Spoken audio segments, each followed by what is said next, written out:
What? You think it's funny? What? Like, I'm not in the mood to laugh and play around with you. I'm still tight about that game last night. I'm tight. I slept awful. I'm up early doing this. You know what I'm saying?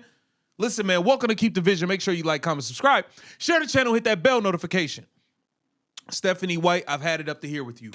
I've had it up to here. I know you are going to take zero accountability as always. As always, you blast the referees, I see. You flat out blast the referees for the horrible officiating on Aaliyah Boston and Kelsey Mitchell. And I have to say, that's the only good thing you did last night was blast the refs. That's the only good thing you did because you damn sure did not coach a good basketball game. And I know you're not going to take any accountability for it. The refs are not the reason we lost this game. I'm going to tell you that right now. As piss poor and as trash as these refs have been and how they should be getting bombed on and how half of them should be fired and sent back to Home Depot and Smart and Final. Yeah, that's where they should be. They were not the reason we lost this game. We fell down 14 points to a team that had 8 wins on the goddamn season.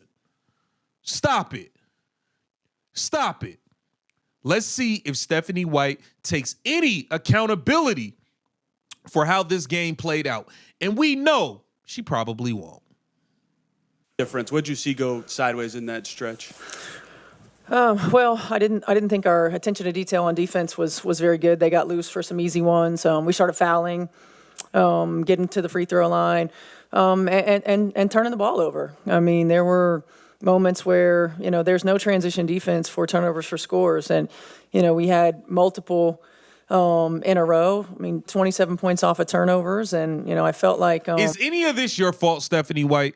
Is any of this your fault? Or are you about to sit here and pass the buck to each player individually to make it seem like you have no part in this? This is disgusting. Like, our group did some uncharacteristic things with the ball in our hands, and it led to easy buckets.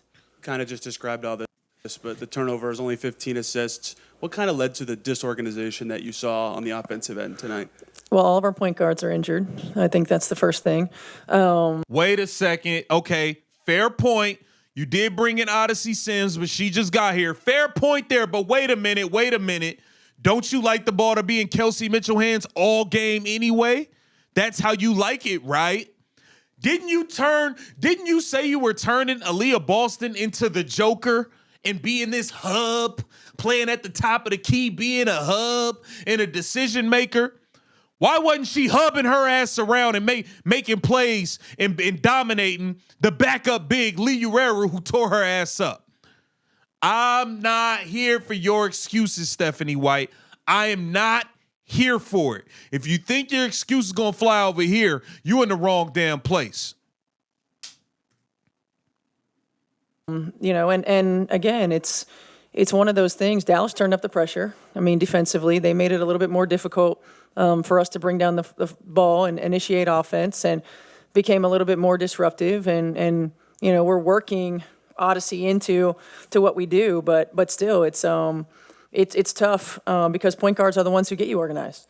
And there were times where we weren't organized. There were times where we were over dribbling, got away from, our off-ball actions and went straight to trying to go one-on-one. And that's when we're not successful. Are you gonna talk about how trash your damn defense was? You had to go to a 3-2 zone versus the Dallas Wings. Are you gonna talk about your defense? You're supposed to be the defensive guru, right?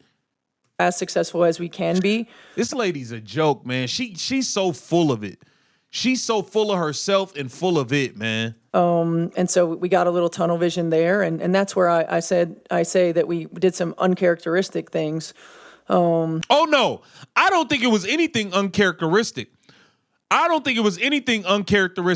Aaliyah Boston does not post up. She plays from the top of the key and just puts her head down and tries to bull rush people to the paint and trips and falls when she don't get fouls and looks around like this. Kelsey Mitchell is going to dribble some more. No. This was all characteristic. We got Natasha Howard trying to bring the ball up still, as she's been trying to do all year. This is not uncharacteristic. This is what we have been seeing. You just been getting away with it. And you almost got away with it versus another trash team, but you didn't. You know, at times. Yeah, I mean, you guys went on your own run there in the fourth, got back to obviously just the 1 point deficit. We got to forcing them into some tough shots. We got some good looks out of it. But more than anything, again, when it starts on the defensive end, it allows us to get out and to run in transition and to play faster. And we're at our best when we do that. And especially, you know, when we're limited with the point guard position, you're not holding on to the ball for a long time. You're passing it ahead, you're attacking, you're going. I'm so sick, man. I want to vomit listening to. Do y'all just want to throw up? I feel a slight case of nausea coming upon me. The physicality, we even talked about it pregame. How disruptive maybe was that to both maybe the flow and what both teams were trying to do and find a rhythm out there? Yeah, I mean, I think it was a physical game. You know, I think there's a double standard in how people get their calls. I think Kelsey. I do agree with that. I think Paige Beckers, Asia Wilson, Nafisa Collier get every single call. I don't know how Paige Beckers got the Asia Wilson whistle within like 10 days of being in the league, but she definitely got the Asia Wilson whistle. It's crazy. Mitchell, number one, is held or chucked on every freaking possession and never gets a call off the ball. I think Aaliyah Boston is the worst officiated post player in the league. She never gets a call. And you know, there's a double standard there, certainly. But, you know, again, if it's going to be physical and you're gonna allow us to be physical, then allow both teams to be physical. If you're going to call the holds and you're going to call the chucks, and you're going to then call it both ways. So I mean, I think that we've been pretty consistent in what we're asking for. I do agree with what she's saying about the refs. I mean, we know the refs is trash. I agree 1,000%. These refs are garbage. These refs should be mopping up floors at buffets. These refs should be taking out the trash at nightclubs and lounges. These refs should be parking cars. These refs should be sleeping in cardboard boxes the way they doing their job at this point. I don't give a damn. We know they suck. We know that. And I didn't feel like it was consistent, especially for those two. I think you could call a foul every time down the floor for those two. It's tricky when you have a quasi-transition chance late, but did you consider a timeout earlier on that last trip? Did you like your last shot? What all went into that last? No, I mean, I wanted us to. We knew it was going to be a low clock when we got it out, and we had been really good in transition. So and we were in the penalty. So I wanted us to outlet and attack in transition. When it got to the point where we didn't attack and we just started dribbling sideways, you know, you should. If you was gonna call a damn timeout, you should have called it before it was 1 second left. Like hello, like what are you doing? And then Kelsey Mitchell, I don't know what the hell you was doing, Kelsey Mitchell. It's like you just put your head down and start dribbling in place as fast as you could. It's terrible. I probably should have used it at the 3 second mark instead of a little bit. You think? Bit later. I thought Kelsey might have had a baseline drive. You know, that she ended up coming back to the middle, and so I didn't like that. But I did want us to push in transition with a low clock and, you know, limited opportunity. I'm so tired of her and ass. Chloe was just in here, and one of the things she said is you never should have been in this position at the end.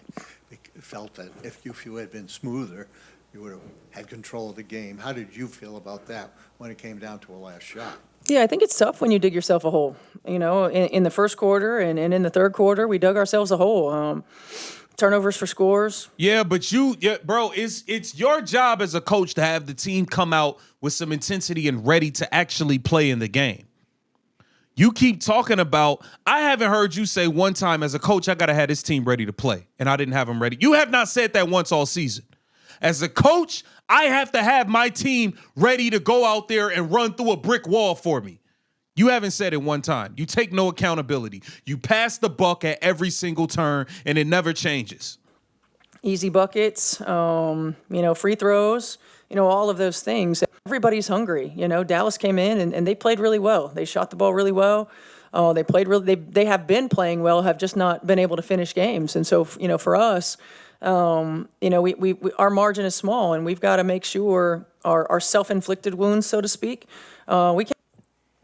And I'm just so sick of Stephanie White, bro. I'm so sick. Like, you didn't. Chloe Bibby had 12 points in 11 minutes. You sat her at the end. She didn't get no burn. She hit 3 threes first half. Never gets back in, really. I mean, it's just terrible.